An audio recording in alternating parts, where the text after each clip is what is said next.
sonido ya.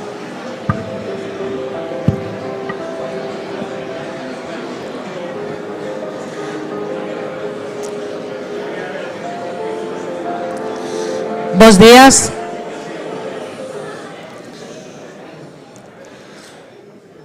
Bos días. Benvidas e benvidos ao acto de conmemoración do 45º aniversario da Constitución Española, da Delegación do Goberno en Galiza e do Concello de Vigo.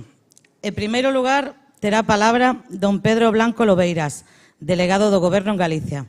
A continuación, a redactora do bando deste ano, dona Mónica Valderrama Santomé, vicerreitora de Comunicación e Relacións Institucionais da Universidade de Vigo. E remataremos coa intervención de don Abel Caballero Álvarez, alcalde de Vigo. Moitas gracias. Bos días, alcalde, demais autoridades, amigos e amigas. Hoxe damos continuidade a unha iniciativa que queremos converter en tradición, como é de levar a celebración do Día da Constitución a todas as cidades e vilas de Galicia. Por segundo ano, a Delegación do Goberno celebra o Día da Constitución fora da súa sede, no ánimo de facer partícipe a todas e a todos desta importante festa. Porque queremos compartir este homenaxe con todas e todos, en todos os lugares. Queremos que todas e todos se sintan acollidos e reflexados nos 169 artigos da nosa Carta Magna, porque toda Galicia está na Constitución. Certo que Vigo xa ven celebrando cada ano a importancia da Constitución. É certo tamén que este ano o alcalde nos invita a compartir esta data. Para min, como delegado do Goberno, é un orgullo e satisfacción celebrar este aniversario nunha cidade viva, moderna, como tamén é a nosa Constitución. Un texto vivo e moderno que responde con seguridade e solvencia aos retos que lle plantexa a nosa sociedade, como tamén o fai Vigo coas súas veciñas e veciños. Tal é así que hoxe nos reunimos nun espazo que reflexa a evolución da sociedade da man da Carta Magna, da man dos partidos políticos, gobernos, cidadanía que deixaron a un lado as súas disputas para soliñar os acordos, que deixaron a un lado o que os separaba e fixeron fincapé no que os unía. Sí, estamos aquí no Marco, un espacio entregado á cultura, pero que antes foi cárcere. Tamén foi pazo de xustiza, pero gústame pensar que na nosa sociedade foi capaz de transformar un lugar que limitaba liberdades a un espacio que axita a nosa liberdade. E precisamente neste espazo que remove liberdades é onde celebramos o 45 aniversario do texto que consagra a liberdade da cidadanía. Por iso, alcalde, gracias pola invitación, gracias, alcalde, por compartir este acto e gracias, alcalde, por acollernos neste espacio no que se respira liberdade. Autoridades, amigos e amigas, son delegado en Galicia dun goberno profundamente democrático e constitucionalista. Un goberno sustentado por un partido que foi protagonista na redacción, aprobación e desenvolvemento da Constitución. Impulsor e palanca de dereitos das grandes conquistas sociais que teñen definido ao noso país. Por iso mesmo, somos os primeiros na defensa do texto, do seu articulado, de cada verba, de cada liña que o conforman, dende o preámbulo ata o remate da última disposición final. Non entendo nin comparto as advertencias catastrofistas que fan algúns sobre o futuro. Por iso, nestes días no que o ruído quere impoñerse, eu quero subliñar e apelar ao espírito de concordia e consenso que rexeu a redacción do texto constitucional fai 45 anos. Un espírito que é bo recuperar e reforzar nestes tempos, pois só desde a concordia e o consenso podemos avanzar sempre da man da nosa Constitución, porque é unha ferramenta que nos temos dado, non unha arma arreboladiza. Por iso sería bolela, ensinala e, por suposto, cumplila. Neste senso, animarvos a deixar as vosas reflexións no libro da cidadanía, aberto hai pouco máis de un ano e que deixamos nesta sala e nos acompaña en distintos actos, e no que queremos recoller as impresións e opinións de cada galego e galega sobre o que nos acontece. Falamos dun texto constitucional que afonda no encontro, no recoñecemento da nosa riqueza e da nosa diversidade cultural, política e territorial. Un texto que consolida a nosa liberdade, a igualdade e a xusticia. Falamos dun texto que é un salvoconducto que garante o noso futuro.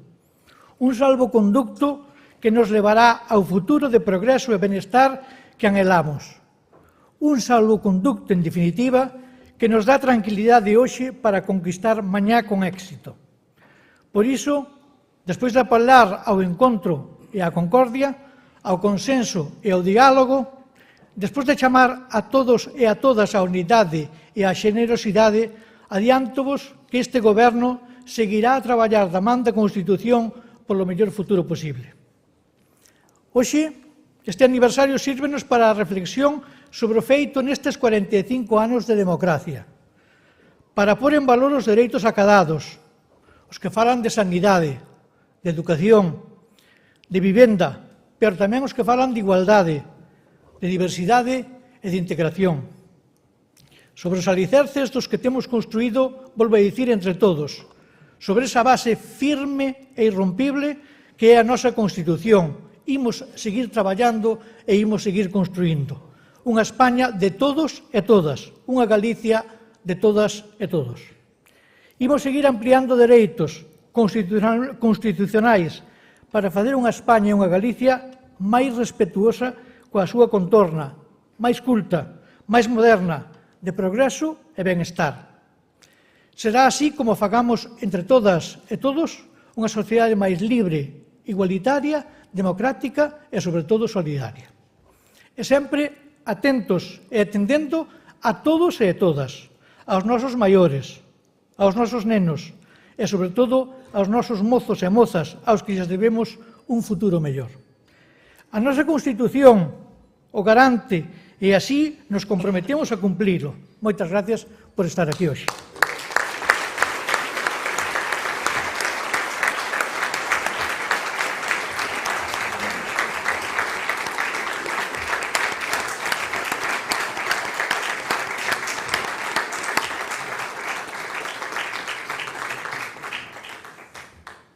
Antes de pasar a ler, quisera agradecer explícitamente ao alcalde, Abel Caballero, que teña confiado en facer esta redacción e de colocar o meu nome ao lado do seu.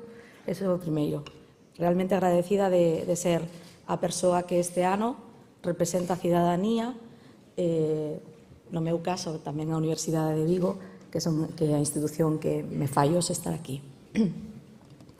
Uns días despois da súa aprobación nas Cortes Xerais, hai 45 anos, a cidadanía apoia nun referendo o texto do 6 de decembro, que hoxe conmemoramos.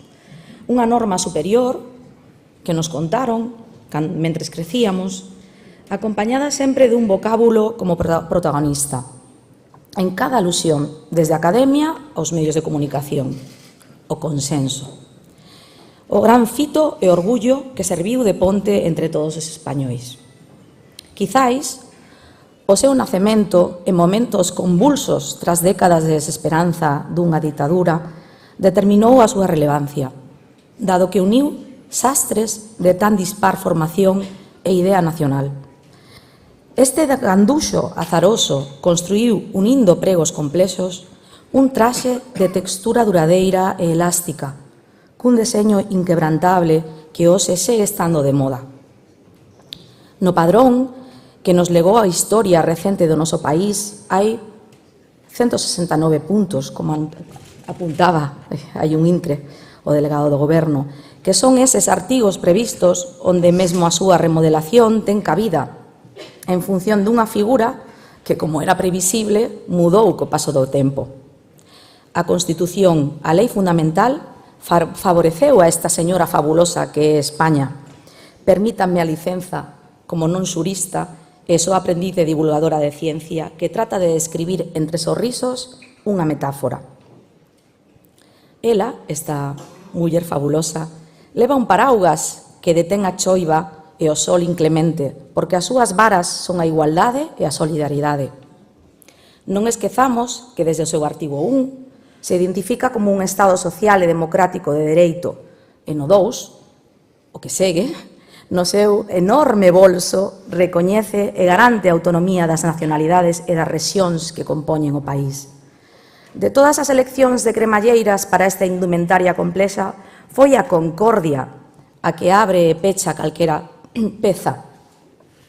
Esa que é o punto intermedio entre as persoas que quererían por asaltar a corda ás autonomías cos artigos 155, como se fosen a tapa do día, e as que soñan cun desenvolvemento de independencia, léase os crentes do federalismo e do principio de subsidiariedade, aplicado, pero con maior afán. Pode que nacer de tantas mentes antagónicas e lanzada como unha pregunta á poboación sexa o mellor síntoma de que beber de máis respostas a perfeccione. Por iso, non se conforma cunhas feituras minguantes ou fixas e está preparada para novos retos, con gobernos que teñen que negociar desde a fragmentación de pareceres e a comprensión da diferenza.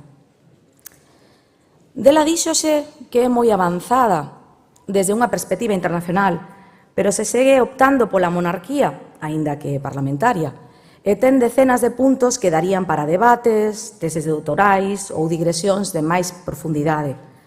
Artigos todos abertos a unha revisión, tal e como no seu día tantas mans participaron con esmero en sacar adiante un marco integrador.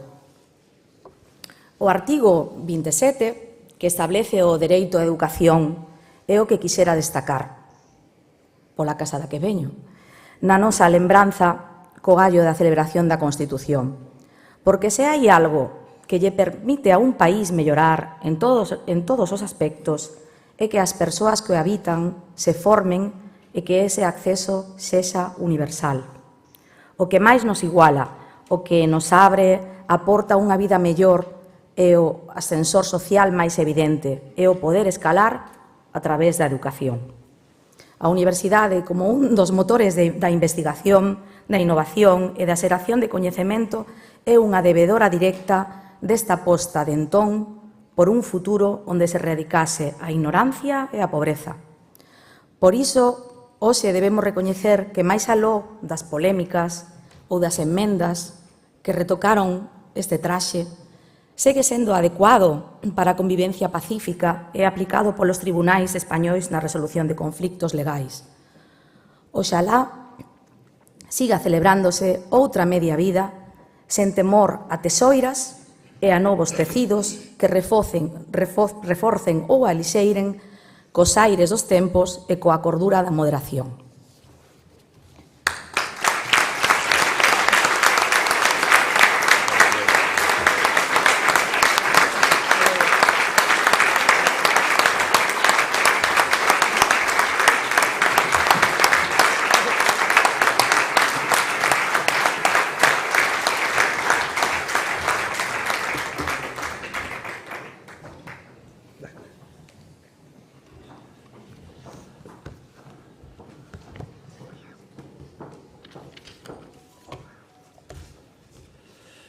Delegado do Goberno, subdelegados do Goberno, presidente do Tribunal Superior de Xusticia de Galicia, presidente da Audiencia Provincial, xuíz decano de Vigo, fiscal xefe de Pontevedra, teniente de alcaldes, concelleiras, concelleiros, delegada da Xunta, autora do bando, querida Mónica Valderrama, bispo da diócesis de Tui Vigo, autoridades civís e militares, miñas donas e meus señores.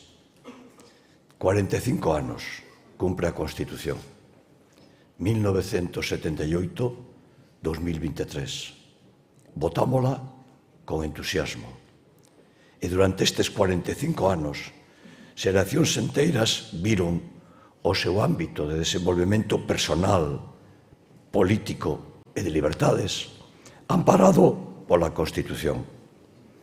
A Constitución do 78 foi capaz de regular e efectuar unha gran transformación e tender unha gran ponte para alcanzar a sociedade moderna actual. Recoñécese agora aquel exercicio de xenerosidade, de diálogo, de cesión de todos os grupos políticos que podían considerar que a súa posición era axeitada. Pero foron capaces de ver que era imprescindible o entendemento para facer aquela transición desde un estado dictatorial á situación da democracia, de libre xogo da política, de afianzamento da propia democracia e da seguridade xurídica que está a regular a vida política de España. Foi certamente unha mostra dun gran nivel de a política. E aquela Constitución é a que hoxe celebramos. Foi a Constitución que abriu espazo democrático a tantos gobernos de tantas cores políticas. En España, nas comunidades autónomas e nos concellos, gobernos de diferentes tendencias políticas desempeñaron as súas funcións con contribución, a veces máis e a veces menos, da oposición. Gobernos monocolores, UCD, Partido Socialista, Partido Popular, e gobernos de coalición a partir do ano 2019, porque a Constitución, entre as súas virtudes, ten a de dar cobertura á forma de entender a política dende o reflexo da sociedade. E cando a evolución da sociedade foi marcando estadios distintos, con gobernos monocolores ou de coalición, a Constitución seguiu amparando e abrindo espacio para que o xogo político seguira sendo reflexo da sociedade. A Constitución está mostrando unha enorme fortaleza, cos poderes do Estado democráticamente emanados da cidadanía. A Carta Magna dalle abrigo a todos, incluso aqueles que non a recoñecen. Esta é a grandiosidade da Constitución. Isto foi o que os poderes constituíntes conseguiron. A Constitución, ademais da dialéctica da política, establece a arquitectura do Estado. Os diferentes órganos regulados por leyes orgánicas ostentan as competencias e a súa composición. O Tribunal Constitucional, o Consello Xeral do Poder Xudicial, o Tribunal de Contas, o Valedor do Pobo, e así poderíamos ir citando todos aqueles organismos que a Constitución establece e que as leyes regulan. E todo ten que ser desenvolvido cumplindo a Constitución. O acatamento da Constitución tamén require que os que teñen maiorías o asuman e os que están en minorías o asuman tamén. E todos deben aceptar que, chegado o momento, teñen que renovarse os órganos constitucionales de acordo ca letra e as normas da Carta Magna. E tamén forma parte do xogo democrático asumir que a propia evolución da sociedade en estadios distintos implica diferentes formas de facer gobernos. Houberon de pasar moitos anos dende a chegada da democracia para que por primeira vez un pacto de constitución de goberno se negociaran cesiones. Foi en 1996, como cando o partido que trataba de gobernar, por haber sido legítimamente a forza que o podía conseguir, estableceu unha pauta de negociación. En ese marco de negociación, fixéronse concesiones cedendo competencias a comunidades autónomas. Así, portos do Estado, que a mí, particularmente, paréceme que é unha mala decisión, porque creo que esas infraestructuras teñen que formar parte do Estado, como marca a propia Constitución, pero cedéronse. E igual que se cedeu a competencia de tráfico, que baixo a miña modesta opinión tamén, debería igualmente mantenerse dentro do ámbito do Estado, pero tamén se cederon. Pode gustar máis ou menos, pero democráticamente debe ser aceptado. Debemos asumir que en algúns momentos a formación dun goberno, como sucedeu en 1996, supuso cesións a outros grupos políticos, neste caso, nacionalistas. No ano 2019, emanado dunhas eleccións e por primeira vez, constitúyese en España un goberno de coalición e, ademais, en minoría, e funcionou. E, posteriormente, formase outro goberno encabezado por un partido que non foi a primeira forza, e tamén funcionará. Aconteceu no goberno de España algo que era habitual e normal noutros ámbitos do Estado.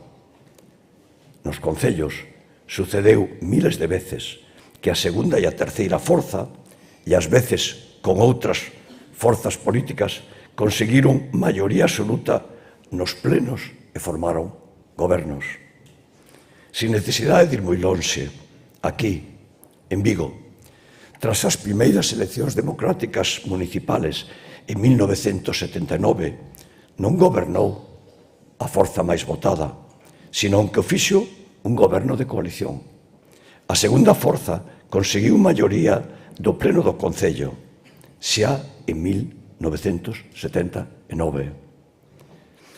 Este patrón reproduciuse centos e centos de veces en concellos e en tantas comunidades autónomas nas que a segunda e a terceira forza formaron gobernos, mesmo aquí, en Galicia.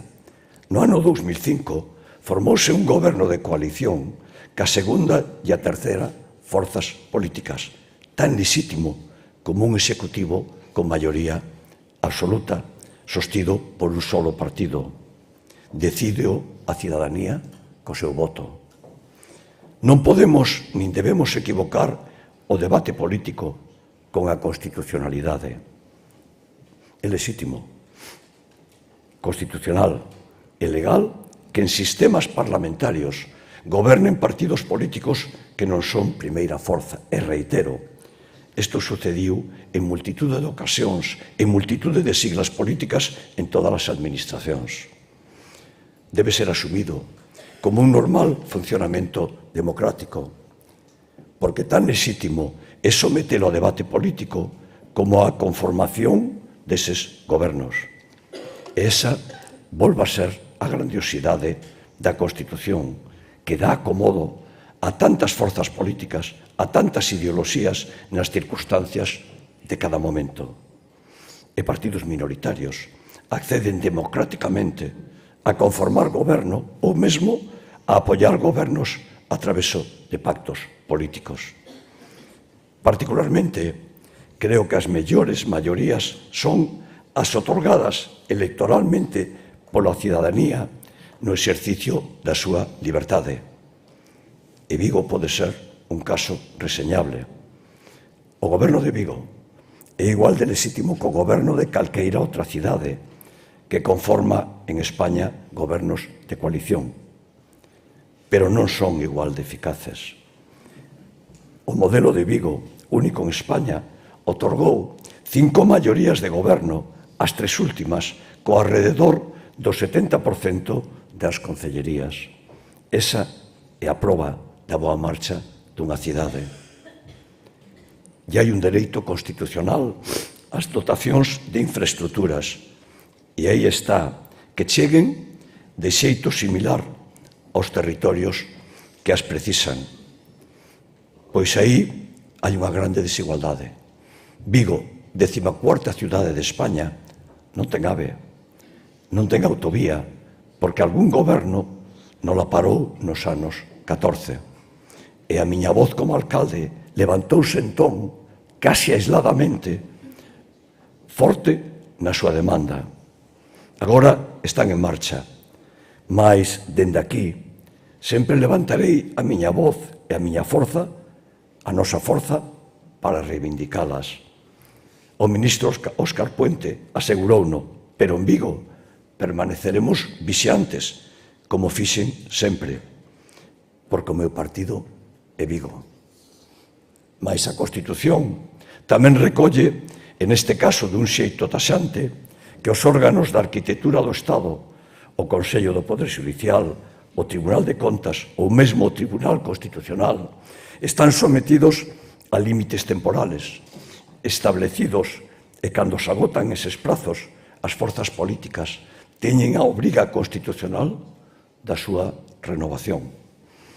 E a Constitución é sabia porque require maiorías cualificadas para asegurar a proporcionalidade e potenciar os consensos.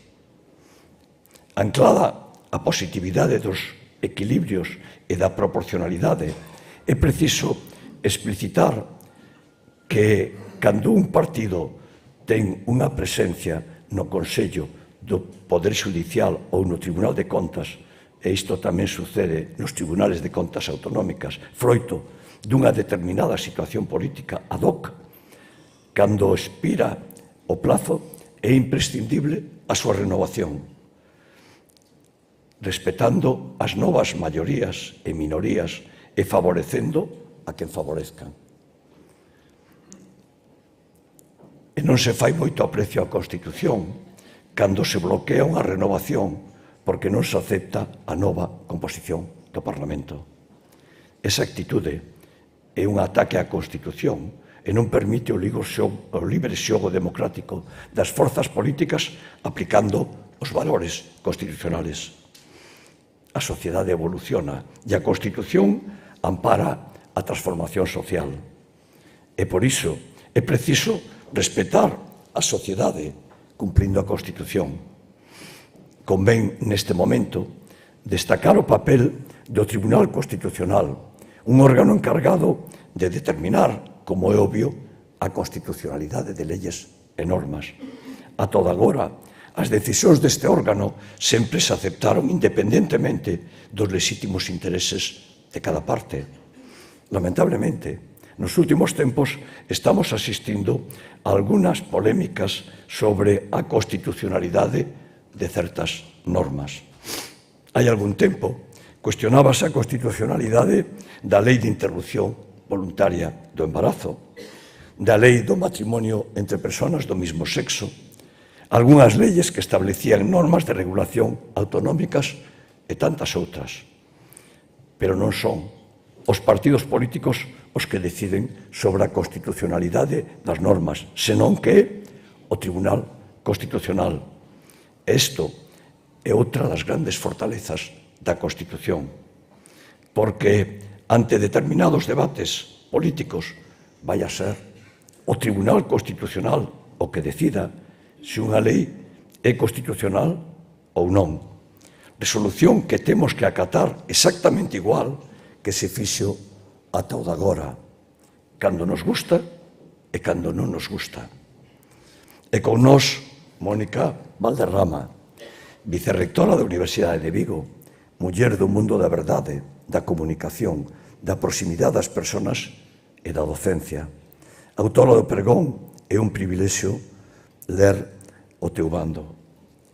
E connosco tamén, e por primeira vez na historia da democracia, o delegado do goberno, esta vez Pedro Blanco, nun acto organizado polo Concello de Vigo, do que somos copartícipes e no que mostramos a lealtade entre as institucións, como sinala a Constitución. E hoxe, especialmente apreciada a lealtade. Con nós participaron aquí o presidente do Tribunal Superior de Xustiza de Galicia, o presidente da Audiencia Provincial, o xuiz decano de Vigo, o actual presidente do Tribunal Constitucional, rectores da Universidade de Vigo, ministros, altos cargos da Comunidade Autónoma e do Estado, e hoxe o delegado do Goberno. E seguimos falando da arquitectura do Estado, das comunidades autónomas e das entidades locales e, fundamentalmente, dos concellos. A Constitución apenas adica 3 artigos, 137, 140 e 142 aos concellos.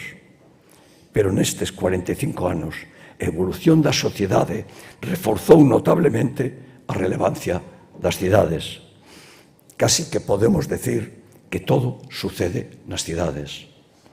Tantas demandas, tantas cuestións para as que os concellos carecemos de competencias, porque ostentamos liderazgo en evolución, en innovación, en modelos de convivencia, en tecnoloxía, en economía, en medio ambiente, en mobilidade, en cercanía, un catálogo de realidades que son demandas dos cidadáns que non se transmiten ás comunidades autónomas e aínda menos ao Estado. É preciso, por tanto, que as accións municipales teñan cobertura normativa. Son moitas as áreas nas que se evidencia esa carencia de competencias dos concellos. E en tantas comunidades autónomas agrávase a situación con leis abusivas contra os concellos. Sirvan de exemplo normas que obrigan a cidades a sufragar competencias dos gobernos autonómicos, vulnerando de forma evidente a autonomía municipal. Cando a través de leyes se delegan competencias sen os componentes de recursos económicos, incúmplese a Constitución. Pero os municipios non podemos recurrir ao Tribunal Constitucional. Os concellos ocupan cada vez máis espacio social e, sen embargo, están cada vez máis constreñidos polas comunidades autónomas. Hai que articular mecanismos que modifiquen esta situación porque a evolución da propia sociedade o está a reclamar. Esta anomalía democrática ten que ser corrixida da man de grandes acordos que xa son imprescindibles. O primeiro deles pasa por acometer a segunda quenda de descentralizacións. O Estado cedeu múltiples competencias ás comunidades autónomas e, pola contra, estas administracións non cederon competencia ás cidades, nen sequera cando resulta notorio que somos as cidades as máis capacitadas para tratar con tantas e tantas cuestións. Os concellos somos receptores inmediatos de demandas ciudadanas relacionadas con tantas e tantas cuestiones, medio ambiente, política social, industria, emprego, cuestiones que hai que resolver. Aquí, en Vigo, neste momento, ante a desatención da comunidade competente, é o Concello o que asume tantos destes retos. A normalidade na relación comunidades autónomas, cidades, ten que ser restablecida. E quizáis hayan que imitar aos países do entorno europeo nos que as cidades xogan xa un papel central que lle corresponde. Pero en tanto que esta corrección non chega, nós seguiremos facendo que Vigo siga levando adiante a cobertura das necesidades dos cidadáns, porque o mandato da Constitución. Viva a Constitución! Viva Vigo! Viva Galicia! Viva España!